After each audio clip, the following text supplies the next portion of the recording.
এই গরমকালে আমাদের প্রত্যেকের বাড়িতে কিন্তু পাকা আম থাকবেই থাকবে।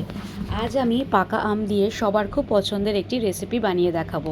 আমি এখানে 1 লিটার দুধ দিয়ে 200 গ্রাম ছানা বানিয়ে রেখেছিলাম, আর সেই ছানাটাকে প্রায় 2-3 মিনিট ধরে বেশ ভালো করে ডলে ডলে মেখে রেখেছিলাম। এরপর আমি একটা পাকা আম নিয়েছিলাম, আর পাকা আমটাকে চামচের মাধ্যমে খোসা থেকে ভালো করে ছাড়িয়ে নিয়েছিলাম।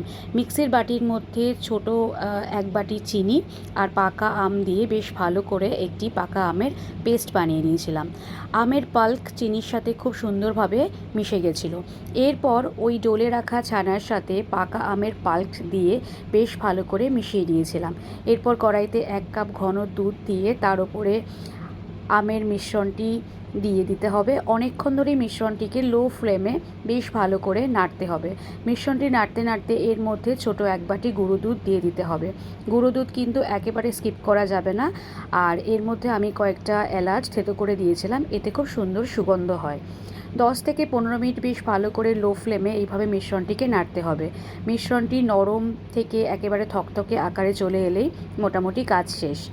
এইবার একটি প্লেটের মধ্যে ঘি মাখিয়ে মিশ্রণটিকে বেশ ভালো করে ছড়িয়ে দিতে হবে। তারপর একটি ছুরির মাধ্যমে টুকরো টুকরো করে কেটে ফ্রিজের মধ্যে ঠান্ডা হওয়ার জন্য 1 ঘন্টার মতো রাখতে হবে।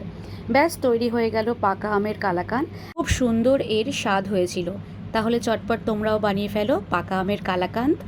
আর আমার এই ভিডিওটি যদি তোমাদের ভালো লেগে থাকে তাহলে একটু লাইক, কমেন্ট, শেয়ার করে দিও। মায়ের রান্নাঘরের পাশে থেকো। সবাই সুস্থ থেকো। টাটা।